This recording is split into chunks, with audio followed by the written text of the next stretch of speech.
Sa ngalan ng Ama, ng Anak, at ng Espiritu Santo. Amen. Ang pagkapalan ng ating Panginoong Jesucristo, ang pag-ibig ng Diyos Ama, at ang pakikipagkaisa ng Espiritu Santo naway sumainyong lahat. At sumainyo rin.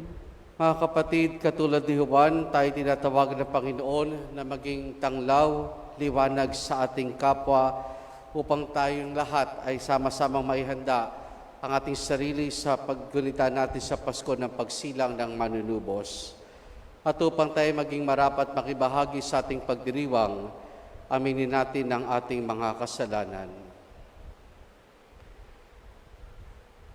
Inaamin ko sa makapangyarihang Diyos at sa inyo mga kapatid, na lubha akong nagkasala sa isip, sa salita at sa gawa, at sa aking pagkukulang. Kaya isinasamo ko sa mahal na Birheng Maria, sa lahat ng mga anghel at mga banal, at sa inyo mga kapatid na ako'y panalangin sa Panginoong ating Diyos. Kawan tayo na makapangyarihang Diyos, patawarin tayo sa ating mga kasalanan, at patnubayan tayo hanggang sa buhay na walang hanggan. Amen. Amen.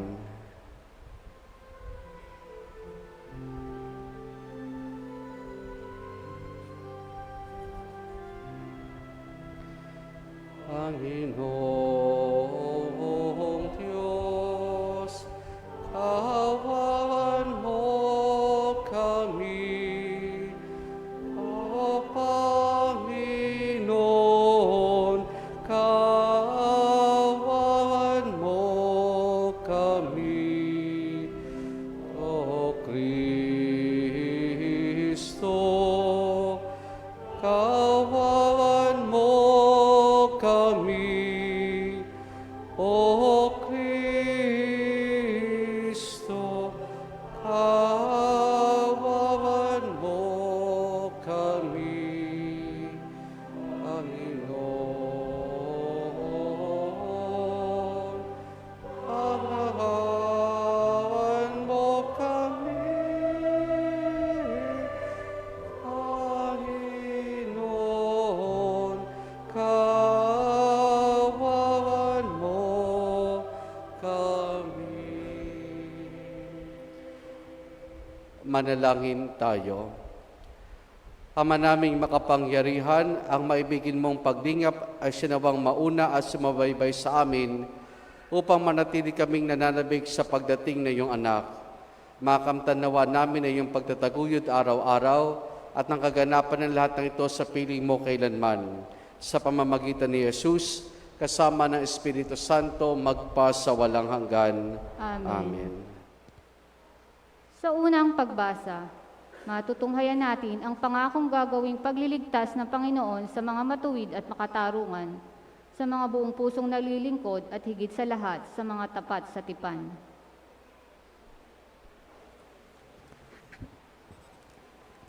Ang salita ng Diyos mula sa aklat ni Propeta Isaias.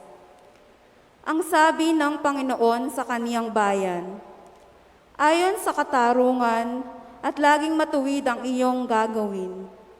Ang pagliligtas ko'y di na magluluwat, ito ay darating. Ito'y maahayag sa inyong paningin.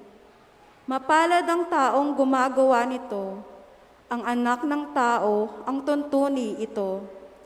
Ginaganap niya ang marapat gawin sa araw ng pamamahinga. Sa gawang masama, ang kanyang sarili iniiwas. Di dapat sabihin ng isang dayuhang nakipag-isa siya sa bayan ng Diyos, na siya'y hindi papayagan ng Panginoon na makisama sa pagsamba ng kanyang bayan. Ito naman ang sabi ng Panginoon sa mga dayuhang na ngayoy kabilang sa kaniyang bayan.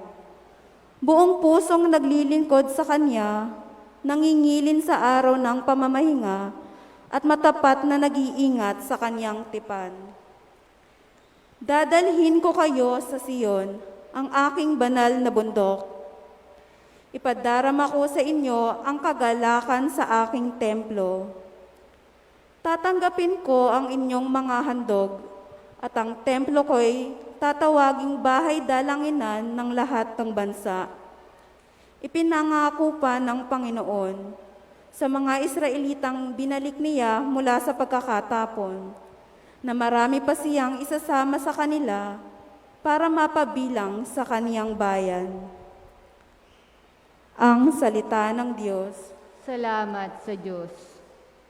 Tugon sa Salmo, naway magpuri sa iyo ang lahat ng mga tao. Naway magpuri sa iyo ang lahat ng mga tao.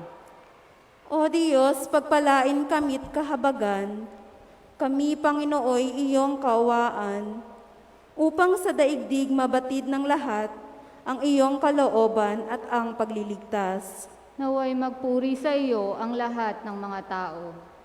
Naway purihin ka ng mga nilikha, pagkat matuwid kang humatol sa madla. Ikaw ang patnubay ng lahat ng bansa. Naway magpuri sa iyo ang lahat ng mga tao. Nag-aning mabuti ang mga lupain, pinagpala kami ng puos, Diyos namin.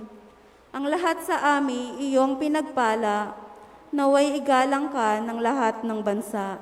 Naway magpuri sa iyo ang lahat ng mga tao. Sa mabuting balita, itinuturo ni Jesus na ang pagliligtas na hinihintay ay dumating na pinatotohanan ni Juan ang kanyang mga gawa.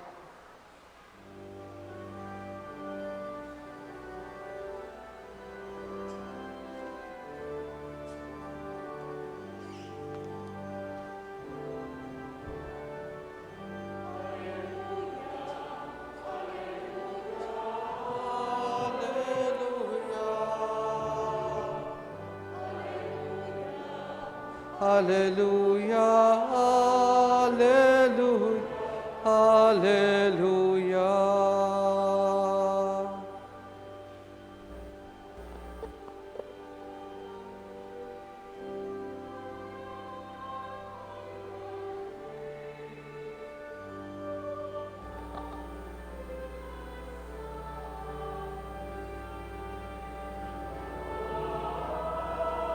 Hallelujah, hallelujah, hallelujah. Hallelujah, hallelujah, hallelujah, hallelujah.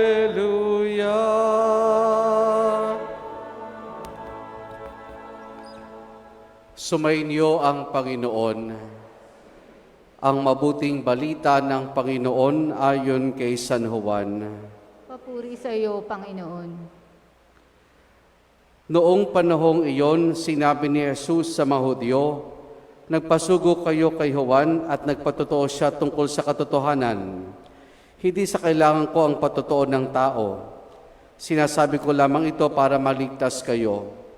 Si Juan ay para maningas sa ilaw na nagliliwanag noon, at kay sandaling nasihan sa kanyang liwanag. Ngunit may patotoo tungkol sa akin na higit sa patotoo ni Juan. Ang mga gawang ipinagagawa sa akin ng Ama, at siya ko namang ginaganap, iyan ang nagpapatotoo na ako'y sinugo niya." Ang mabuting balita ng Panginoon. Pinupuri ka namin, Panginoong Hesukristo. Magandang gabi po sa ating lahat. Magandang gabi po naman. Sabi sa siyensya, sa agham, our eyes naturally seek light. Our eyes naturally seek light. Ang mga mata daw natin ay natural na hahanapin ang liwanag. Dahil nga, mahirap mabuhay sa sa dilim, at kapag nasa kadiliman tayo, yan kagad ang unang hahanapin natin.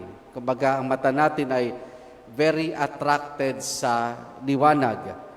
Bagamat hindi tayo talaga pwedeng direktang tumingin sa liwanag dahil ito'y makakasira, pero kahit papaano, basta nakakita tayo ng liwanag, ito'y nagbibigay sa atin ng kakaibang damdamin. Halimbawa na lamang ngayon sa ating mga tahanan, sa ating mga simbahan, habang papalapit ang Kapaskuhan, ay makikita natin na iba't ibang kulay na mga pailaw. Kumukuti-kutita pa mga Christmas lights. At kapag nakikita natin yan, mayroong kakaibang damdamin na nararamdaman ng bawat sa atin. Pero hindi lang ang siyensya nagsasabi tungkol diyan na our eyes would naturally seek light. Ganun din sa spiritual na aspeto ng ating buhay, that we do not want to remain in the darkness of sin. Na tayo daw mga tao ay hindi na naising manatili sa kadiliman ng pagkakasala o kadiliman ng kasalanan. Kaya lahat tayo nagnanais na sa kaliwanagan. At hindi lang basta nagnanais sa liwanag, kundi tayo mismo inaanayahan na maging tagapagdala ng liwanag ng ating Panginoon. Mga kapatid, sa mabuting balita na ating napakinggan ngayong ikalawang araw ng ating simbang gabi, ay ating natunghayan dito na direktang tinukoy ni Jesus si Juan Bautista. At anong pagtukoy na ginamit niya kay Juan Bautista? Na sa isang parang maningas na ilaw na nagliliwanag noon. Si Juan Bautista daw ay isang parang maningas na ilaw na nagliliwanag noon. At bakit ito ang ginamit na pantukoy ni Jesus kay Juan Bautista? Sapagkat si Juan ay nagsilbing liwanag sa mga taong nabubuhay sa kadiliman nung kapanahonang yaon. Dahil nung matapos ang kanyang pananatili sa ilang, sa disyerto, nung siya'y magbalik sa lipunan, anong kanyang pahayag? Pagsisiyan ninyo at taligdan ang inyong makasalanan, magbalik loob kayo sa Diyos at pabinyag kayo upang kayo ay maligtas. Ito'y patungkol sa mga taong nakikilala na sila ay nabubuhay sa kadiliman, na sila ay nabubuhay sa pagkakasala. Kaya nga, nitong nagdaang linggo, third Sunday of Advent, ay ating napakinggan ng mga publikano, ang mga kawal ay naglapitan sa ating kay Juan Bautista, tinanong kanong dapat nilang gawin. Nakita nila ang tanglaw na ginawa ni Juan Bautista, kung kahit sila na nabubuhay sa kadiliman, ay nais lumapit sa liwanag. Pero alam naman ni Juan na hindi siya ang liwanag, kaya ang sinabi dito ay parang ilaw na nagdiringas. Bagkus alam ni Juan ang liwanag na tinutukoy sa lumang tipan, walang iba kundi ang ating Panginoong Jesucristo. Kaya nga, nung dumating si Jesucristo, nung magsimula ang kanyang public ministry, yung pampublikong ministeryo ng Panginoon, anong sinabi ni Juan? Nung nakakala ng mga tao na siya yung hinihintay na tagapagligtas, Ecce Agnus Dei. Ito ang kordero ng Diyos.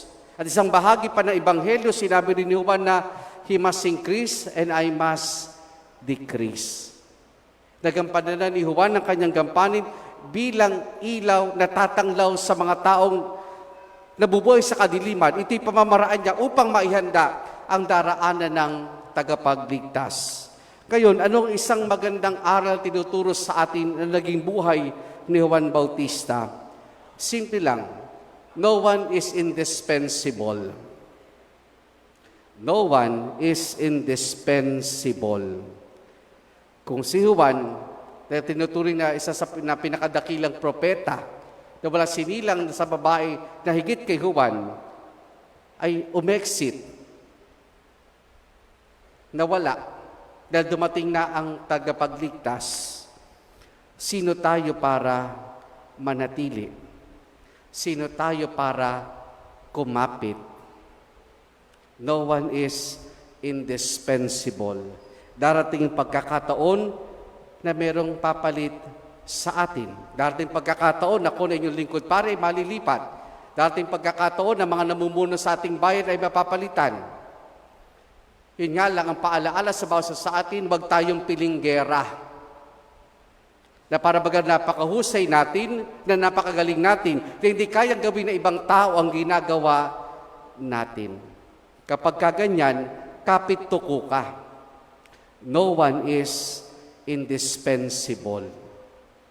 Ngayon, kung no one is indispensable, habang tayo ay nandito, kung tayo may binigyan ng pagkakataon para mamuno, kung tayo may binigyan ng pagkakataon para makapaglingkod, ang higit na hamon sa bawat isa sa atin ay ito.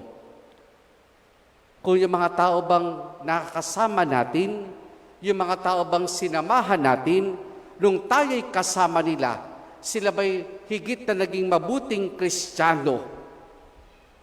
Sila ba'y higit na naging mabuti na tao? Nailapit ba natin sila sa ating Panginoon?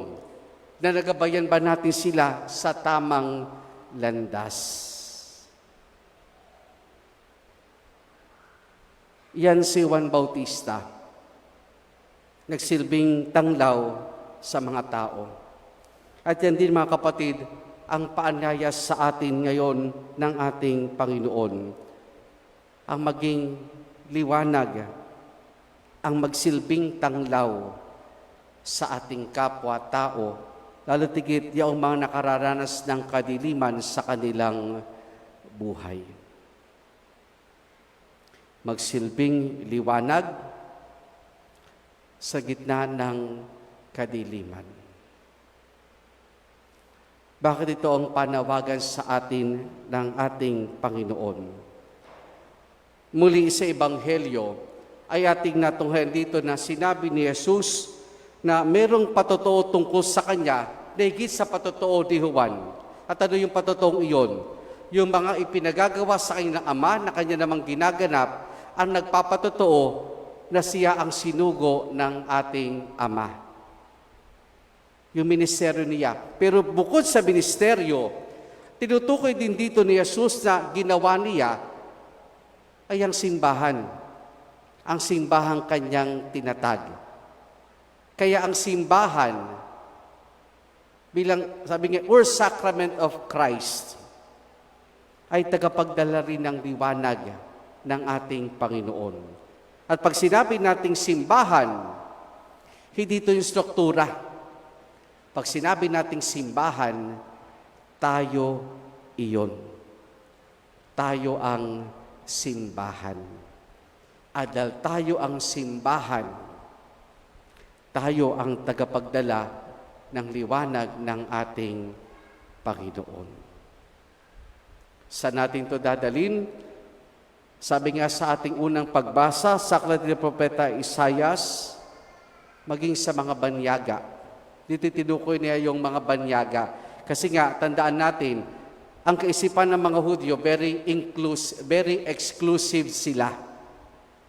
Dahil sila yung bayang hindi lang ng Diyos, ang Diyos ay para lamang sa kanila.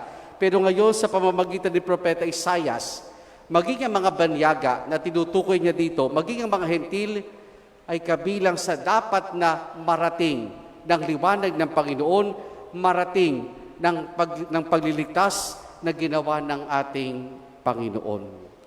Tayong lahat bilang mga bumubuo sa simbahan, tayong lahat bilang simbahan, ay inaanayahan na dalhin ang liwanag. Hindi lamang sa ating pamilya, hindi lamang sa ating trabaho, kundi sa bawat tao na nakakasalamuha natin. Maraming tao nakararanas ng kadiliman ngayon. Lungkot, karamdaman, pag-iisa, problema. Lahat ng iyan, larawan, imahe ng kadiliman. Pero sa gitna ng lahat ng iyan, meron tayong magagawa. Dahil tayo ay naliwanagan na ng ating Panginoon. Simpleng words of encouragement sa mga pinanghinaan ng loob, simpleng ngiti, tapik sa balikat ng mga nalulungkot. Ang mga iyan, little gestures, small gestures, it will make a big difference. Na makakita sila ng liwanag sa gitna ng kadilimang nararanasan nila. Mga kapatid, nawa ngayong panahon ng Adbyento at hindi sa panahong ito na nalapit ang Pasko ng pagsilang ng Panginoon, ng pagsilang ng liwanag. Tayo pinagkalooban nito ng tayo bininyagan. Naway patuloy na magningas ang liwanag, ang ilawan, ang apoy ng pananampalataya natin upang tayo maging katubang ng Diyos, ng ating Panginoon, sa pagbibigay liwanag sa mundong patuloy na nababalot ng kadiliman. Amen.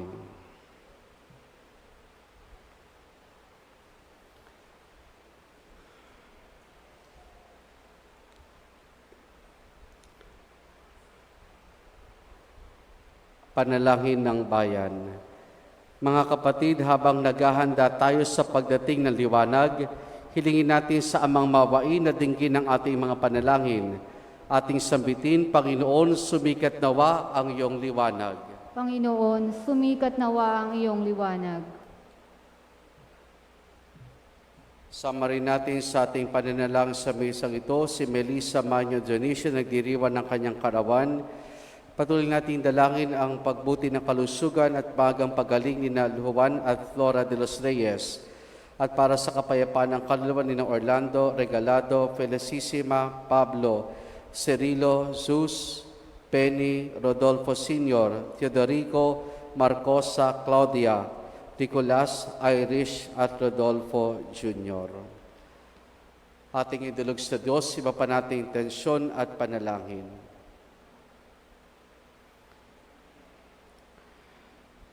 Amang maawain, turuan mo kaming maging liwanag ng katotohanan ng pananampalataya sa aming kapwa sa pamamagitan ni Jesus na aming Panginoon, magpa sa walang hanggan. Amen. Amen.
Manalangin kayo mga kapatid upang ang paghahain natin ay kalugdan ng Diyos amang makapangyarihan. Tanggapin nawa ng Panginoon itong paghahain sa iyong mga kamay, sa kapurihan niya at karangalan sa ating kapakinabangan at sa buong sambayanan niyang banal. Ama naming lumikha, kalugdan mo ang aming mga panalangin at alay. Sa anumang kakulangan na aming abang nakayanan, naway ang pag-ibig mo ay magbigay kapupunan sa pamamagitan ni Jesus, kasama ng Espiritu Santo, magpa sa walang hanggan. Amen. Sumainyo ang Panginoon. At sumayin niyo rin. Taas sa Diyos sa inyong puso at diwa. Itinaas namin sa Panginoon. Pasalamatan natin ang Panginoong ating Diyos. Marapat na siya ay pasalamatan. Ama naming makapangyarihan, tunay nga marapat na ikaw ay aming pasalamatan sa pamamagitan ni Jesus na aming Panginoon. Siya'y sinugo mo upang matupad ang iyong magandang balak para sa lahat. Hindi niya kinayang mamuhay na mahirap upang mapakasamahan niya kaming matapat. Siya'y naging hindi na iba sa amin upang maitapong kami sa iyong piling. Sa kanyang lantaran muling pagdating, ang pakikisama niya'y puspusang magniningning. Ang pangako niyang kapanapanabik ay nasa naming lubos na makakamit. Kaya kaisa ng mga anghel, nagsisiawit ng papuri sa ng walang humpay sa kalangitan, kami nagbubunyi sa iyong kadakilaan.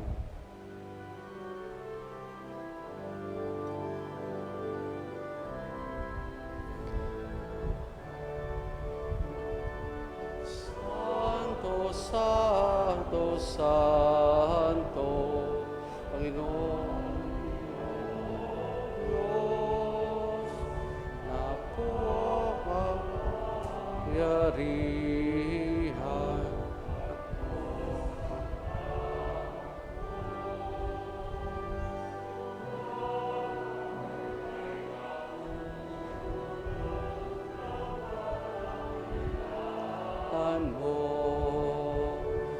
Osana,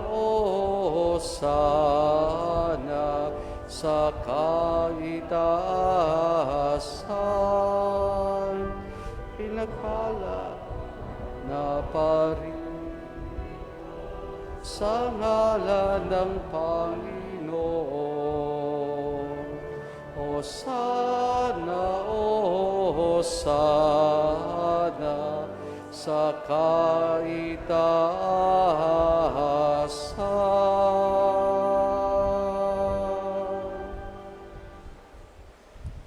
Ama naming banal, ikaw ang bukal ng tanang kabanalan.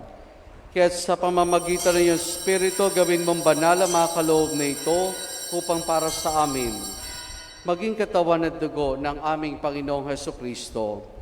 Bago niya pinagtiis ang kusang loob na maging handog, hinawakan niya ang tinapay, pinasalamatan kaniya, pinaghati-hati na yon. Iniabot sa kanya mga alagad at sinabi, tanggapin ninyo lahat ito at kanin, ito ang aking katawan na ihahandog para sa inyo.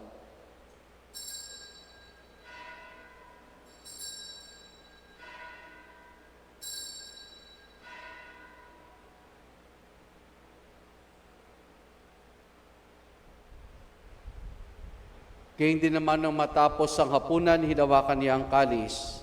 Muli kanyang pinasalamatan.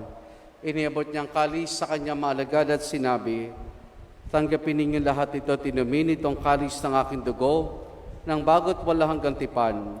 Ang aking dugo na ibubuhos para sa inyo at para sa lahat sa kapagpapatawad ng mga kasalanan. Gawin ninyo ito sa pag-alaala sa akin.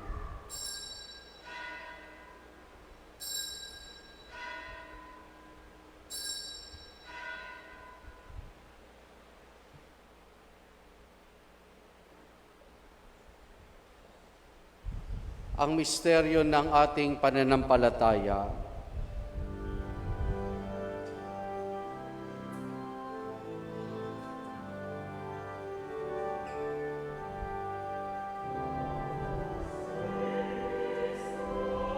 Ay namatay si Kristo, ay nabuhay si Kristo, ay nagbalik sa wakas na panahon.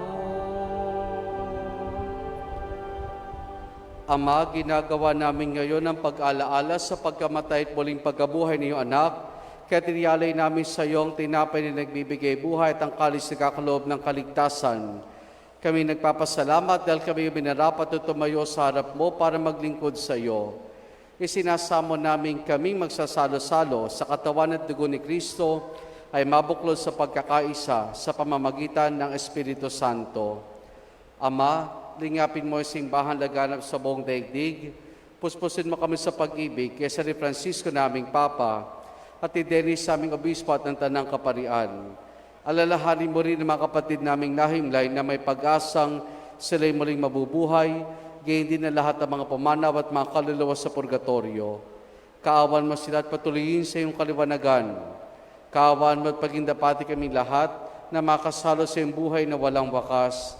Kaisa ng mahal na Birheng Maria na Ina ng Diyos, ang kanyang kabiyak ng puso, si San Jose, kaysa ng mga apostol ni San Juan Bautista at ang lahat ng mga banal na namuhay dito sa daigdig na kalugod-lugod sa iyo, may pagdiwa naman namin ang pagpupuri sa kararangal mo sa pamamagitan ng iyong anak na aming Panginoong Hesukristo.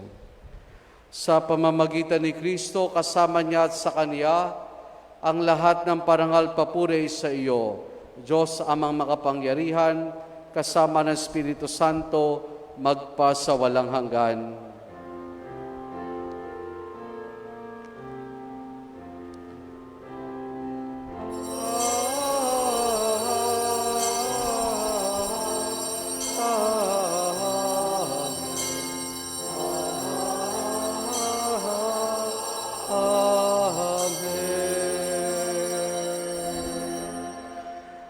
Sa tagubilin man nakagagaling na utos sa turo ni Jesus na Panginoon natin at Diyos, ipahayag po natin ng lakas loob.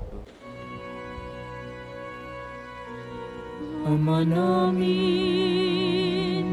sumasalangit ka.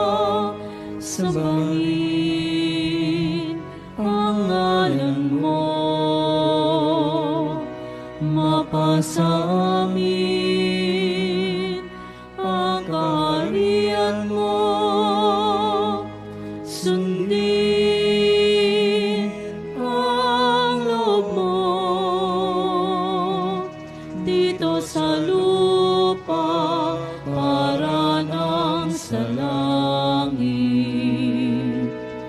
Bigyan mo kami ngayon ang aming kakanin sa araw-araw.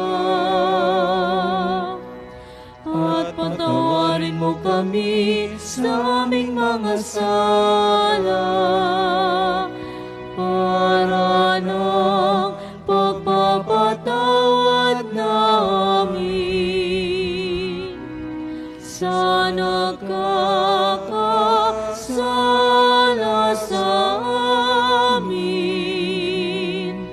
At huwag mo kaming ipahintulot sa tukso, at iadya mo kami sa lahat ng masama.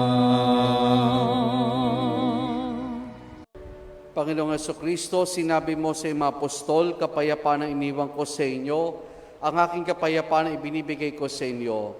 Tunghayan mo ang aming pananampalataya at huwag ang aming mga pagkakasala. Pagkalooban mo kami ng kapayapaan at pagkakaisa ayon sa iyong kalooban, kasama ng Espiritu Santo, magpa sa walang hanggan. Amen. Ang kapayapaan ng Panginoon ay lagi nawang sumainyo. At sumainyo rin. Mga kapatid, maghangad at magbahagi po tayo ng kapayapaan ni Jesus sa isa't isa. Peace be with you po.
Narito si Jesus, ang kordero ng Diyos.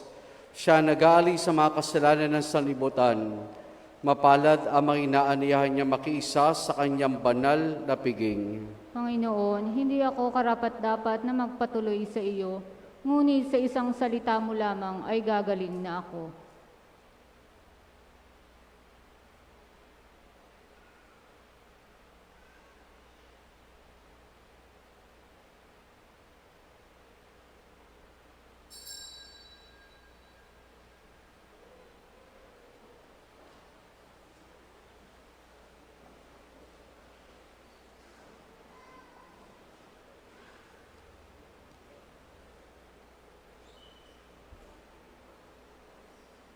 Espiritual na pagtanggap ng komunyon.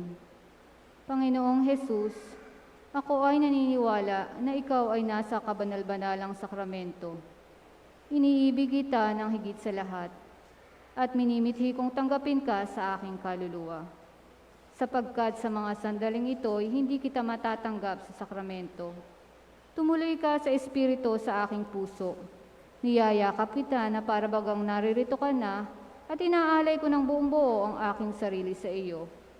Huwag mo pong hayaang mawalay ako sa iyo. Amen.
Manalangin tayo.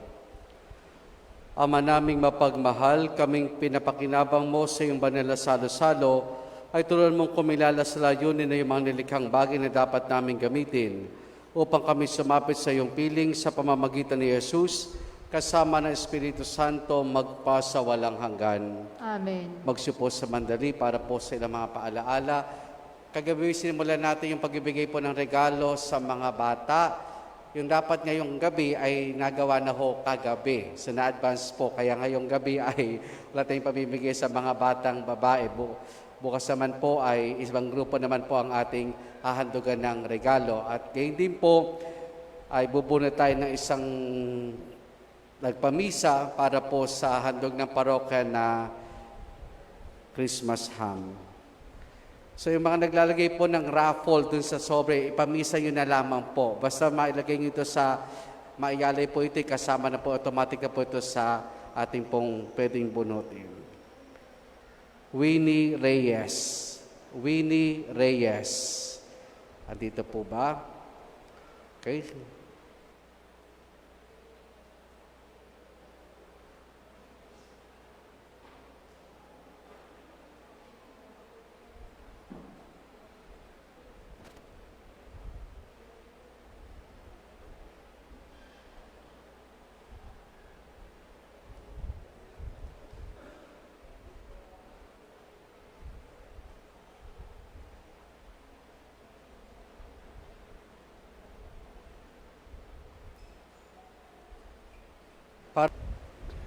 Sumayin niyo ang Panginoon At sumayin niyo rin. at pagpalain tayong lahat ng mabutit mapagmahal na Diyos Ama, Anak at Espiritu Santo.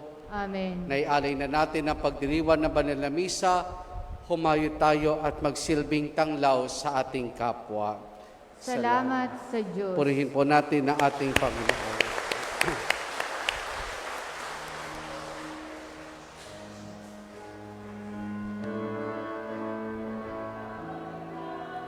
Mangyari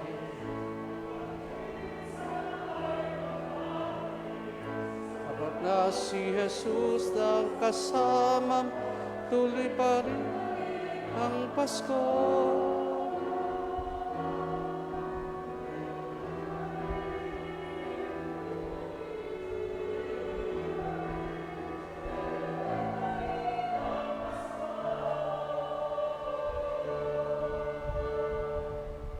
Magandang gabi po sa ating lahat.